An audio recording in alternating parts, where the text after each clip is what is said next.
हमारे देश में सर्वाधिक धूमधाम से मनाया जाने वाला त्योहार दीपावली का आरंभ धनतेरस से माना गया है। यह पर्व कार्तिक कृष्ण पक्ष की त्रयोदशी तिथि से मनाया जाता है। यह दिन माता लक्ष्मी के स्वागत सत्कार के साथ ही भगवान धन्वंतरी की पूजन करने, आरोग्यता का वरदान पाने का भी दिन है। पूरे वर्ष में एकमात्र यही वह दिन है जब मृत्यु के देवता यमराज की पूजा की जाती है। यह पूजा दिन में नहीं की जाती, अपितु रात्रि होते समय यमराज के निमित्त एक दीपक जलाया जाता है। कुछ लोग नरक चतुर्दशी के दिन भी दीपदान करते हैं। स्कंद पुराण एवं पद्म पुराण के अनुसार रोग, शोक, भय, दुर्घटना, मृत्यु से बचने के लिए इस दिन यात्री में दीपदान अवश्य करना चाहिए। यम दीपदान की विधि क्या है? यम दीपदान के लिए आटे का एक बड़ा दीपक लें। गेहूं के आटे से बने दीप में तमोगुणी ऊर्जा तरंगे, यह तरंगे ही अल्प मृत्यु के लिए कारणभूत होती हैं। इन्हें शांत करने की क्षमता इस दीपक में होती है। इस दीपक को जम दिवा अर्थात यमराज का दीपक कहा जाता है।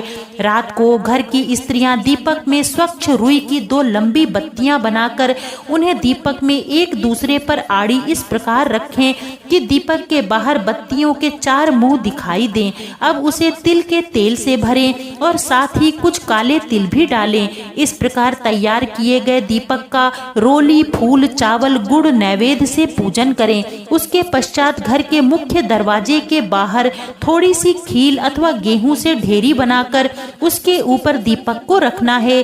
दीपक रखने से पहले ही प्रज्वलित कर लें और दक्षिण दिशा की ओर देखते हुए 4 मुखी दीपक को अनाज की ढेरी के ऊपर रख दें। अब ओम यम देव नमः कहते हुए यह दीपक रखें। चूंकि यह दीपक मृत्यु के नियंत्रक देव यमराज के निमित्त जलाया जाता है, अतः दीप जलाते समय पूर्ण श्रद्धा से उन्हें नमन करें व प्रार्थना करें कि वे आपके परिवार पर दया दृष्टि बनाए रखें और कभी किसी की अकाल मृत्यु ना हो। धनतेरस पर यम दीपक जलाने से संबंधित एक पौराणिक कथा है। प्राचीन कथा के अनुसार एक बार मृत्यु के देवता यमराज अपने यमदूतों से प्रश्न करते हैं कि क्या कभी आपको किसी मनुष्य के प्राण लेने में दया आती है? इस सवाल पर यमदूत उत्तर देते हैं कि नहीं महाराज, हमें दया नहीं आती है, केवल निर्देश का पालन करते हैं। फिर भी यमराज ने दोबारा से पूछा कि सच सच बताओ, क्या कभी किसी मनुष्य के प्राण लेने में तुम्हें दया भी आई है?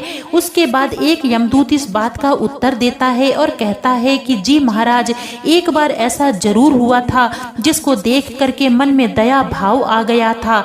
एक बार हंस नाम का राजा शिकार करने के लिए जंगल की तरफ गया और रास्ता भटक गया। भटकते भटकते राजा किसी और की सीमा में चला गया। वहाँ हेमा नाम का एक शासक राज करता था। उसने उसका सत्कार किया। उसी रोज राजा की पत्नी ने एक सुंदर बालक को जन्म दिया। उस बालक की कुंडली के आधार पर बताया गया कि इस बालक की इसके विवाह के 4 दिन बाद ही मृत्यु हो जाएगी। तब राजा ने सबको आदेश दिया कि इस बालक को यमुना के पास गुफा में ब्रह्मचारी के भेष में रखा जाए। उस जगह पर स्त्री की परछाई तक भी नहीं पड़नी चाहिए, लेकिन विधि के विधान को टाला नहीं जा सकता है।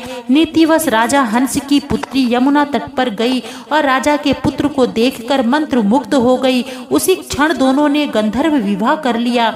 उनके विवाह के 4 दिन बाद राजा के पुत्र की मृत्यु हो गई। यमदूत ने कहा कि उस नव विवाहिता का करुण विलाप सुनकर मेरा मन पसीज गया।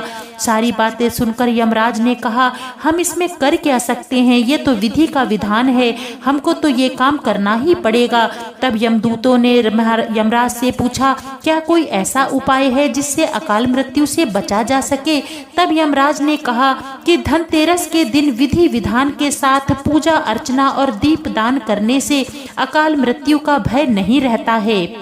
यही कारण है कि धन त्रयोदशी को दीपदान की प्रथा का प्रचलन हुआ। भगवान धन्वंतरी एवं यम देवता हम सबके परिवार में आरोग्यता एवं सुख का वातावरण बनाए रखें।